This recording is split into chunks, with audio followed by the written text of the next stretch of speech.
ਜਿੱਥੇ ਆਣਾ ਜਾਣਾ ਹੋਵੇ, ਰੱਖੀਏ ਪਾਕ ਨਿਗਾਹਾਂ, ਕਾਬੇ ਵਾਂਗੂ ਤਕੀਏ ਉੱਥੇ, ਰਹੀਏ ਵਾਂਗ ਬਰਾਵਾਂ। ਬੇਗੈਰਤ ਦੀ ਯਾਰੀ ਕੋਲੋਂ ਸੰਗ ਕੁੱਤੇ ਦਾ ਚੰਗਾ, ਬੇਸ਼ਰਮੀ ਦੇ ਮੁਰਗੇ कोलू साग सरूं दा चंगा। बिस्मिल्लाहिर्रहमानिर्रहीम। अस्सलाम वालेकुम प्यारे दोस्तों, आज हम आपको मियाँ मोहम्मद बख्श साहब के मुतालिक मुख्तसर सा उनका तारफ़ पेश करने वाले हैं और ख़ासकर उनकी शायरी के मुतालिक आपको बताएंगे और उनके कुछ अशार भी आपकी समातों की नज़र करेंगे। तो आपसे गुजारिश है कि हमारे साथ जुड़े रहें और वीडियो को बिल्कुल भी स्किप ना करें। और अगर आप मियाँ मोहम्मद बख्श रहमतुल्लाह अलैह के मुतालिक तफसीली वीडियो उनकी ज़िंदगी के मुतालिक देखना चाहते हैं तो उसका लिंक भी हम डिस्क्रिप्शन में दे रहे हैं। आप वहाँ से वो लिंक हासिल कर सकते हैं और वो वीडियो देख सकते हैं। तो प्यारे दोस्तों, आज की हमारी ये वीडियो अपनी मादरी ज़बान में होने वाली है।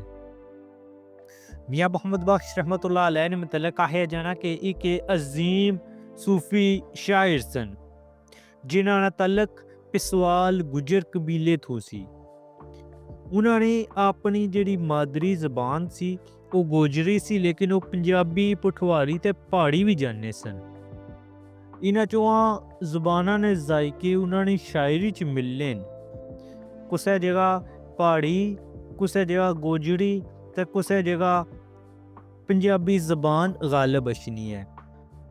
मियाँ साहब की पैदाइश ने मतलब गल करा तो मियाँ साहब 1830 ईस्वी खड़ी शरीफ ने एक गऊ चक ठाकरा मीरपुर आज़ाद कश्मीर पैदा हुए।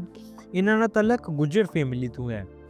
आहे जाना कि मियाँ मोहम्मद बख्श रहमतुल्लाह अलैह ने जो वालिद साहब सन उन्होंने नाम मियाँ शमसुद्दीन सी। उन्होंने परदादे ना नाम दीन मोहम्मद कादरी सी। तो वो चक बहराम ज़िला गुजरात तो हिजरत करके सकूनत करी। तो पहले वो चक ठाकरा आए, लेकिन बाद फिर वो खड़ी शरीफ आई गए। हसब नसब ने लिहाज न लो पिसवाल गुजर सन। तो उन्होंने जो रूहानी सिलसिला सी फारूक आजम पर जाई तो खत्म होना। वो पिसवाल गुजर एक ऐसा कबीला वे जिहड़ा इस्लाम तो पहला भी हिंदुस्तान विच मौजूद सी। ते अज भी बहुत बड़ी तादाद पिसवाल गुजरानी हिंदुस्तान विच मौजूद है। कड़ी शरीफ दरबार ने मसनद काफ़ी मुद्दत तक इन्होंने ख़ानदान ने ज़ेरे तसरफ रही है। मियाँ साहब ने इब्तदाई तालीम करीबी इलाके समवाल शरीफ ने दीनी दरसगाह तो हुई, जिथे उन्होंने उस्ताद मोहतरम गुलाम हुसैन समवालवी साहब सन, जितों उन्हें ज़ाहरी ते बातनी अलूम हासिल किते ते फ्यूज़ व बरकत हासिल हुई। उन्होंने सिलसिला तरीकत कादरी कलंदरी ते हजरवी सी। आया जाना कि मियाँ साहब सारी जिंदगी शादी नहीं की, बल्कि तजरदाना जिंदगी गुजारी। फिर वक्त आहर आ पहुंचा तो उन्होंने वफात 1909 ईस्वी ब मुताबिक 1324 हिजरी की खड़ी शरीफ हुई है। तो उत्थे ही उन्होंने मिजार है। हुण अगर उन्होंने शायरी ने मतलब गल करा तो वो ना सिर्फ एक कामल वली सन तो सूफी बुजुर्ग सन, बल्कि वो बड़े एक पहुंचे हुए शायर भी सन। तो उन्होंने शायरी सच्चे मोती ते हीरे मिले। उन्हें अपने एक एक मिसरे दरिया की कूजे च बंद किया। हुण असां उन्होंने कुछ अशार तुसां खिदमत पेश करने हैं। तो उम्मीद करसां कि वो अशार तुसां के पसंद सन।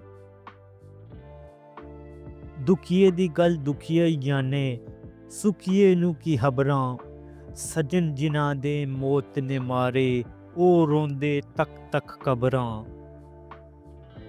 दानशमंदां नू सपने लड़दा एक खुडूं दो वारी, ओही मुड़ मुड़ धोखा खांदे मत जिन्हां दी मारी। हाक होया नू दूजी वारी, मुड़ के जिंदा करसी, विच मैदान क़यामत वाले हर कोई लिखिया बरसी। मिठा मेवा बैरी देवे, फिर भी बट्टे खावे, सबर बैरी दा वेख मुहम्मद, नेकियां कर दी जावे। शीश महल विच कुत्ता वड़िया ते उसनू समझ ना आवे, जेड़े पासे जावे उसनू कुत्ता ही नजरी आवे। जिस दिल अंदर इश्क नी रचिया, कुत्ते उस थी चंगे, मालक दे दर राखी कर दे, साबर भुखे नंगे। बस कर मियाँ मोहम्मद बख्शा, मोड़ कलम दा घोड़ा, सारी उम्र दुख नहीं मुकदे, वर्का रह गया थोड़ा। पीर मेरा ओ दमड़ी वाला, पीरा शाह कलंदर, हर मुश्किल विच मदद करदा, दोहां जहाना अंदर। जिथे आना जाना होवे, रखिए पाक निगावां, काबे वांगू तकिए उथे, रहिए वांग बरावां। बेगैरत दी यारी कोलूं, संग कुत्ते दा चंगा, बेशर्मी दे मुर्गे कोलूं, साग सरूं दा चंगा। अमला वाले तर तर जांदे, गाफल गोते खांदे, डुबन नहीं देंदे मोहम्मद बख्शा, कामल पीर जिनांदे। मरना मरना हर कोई आखे, मैं भी आखां मरना, मेरे मरन विच यार नाराजी, इस मरन दा की करना।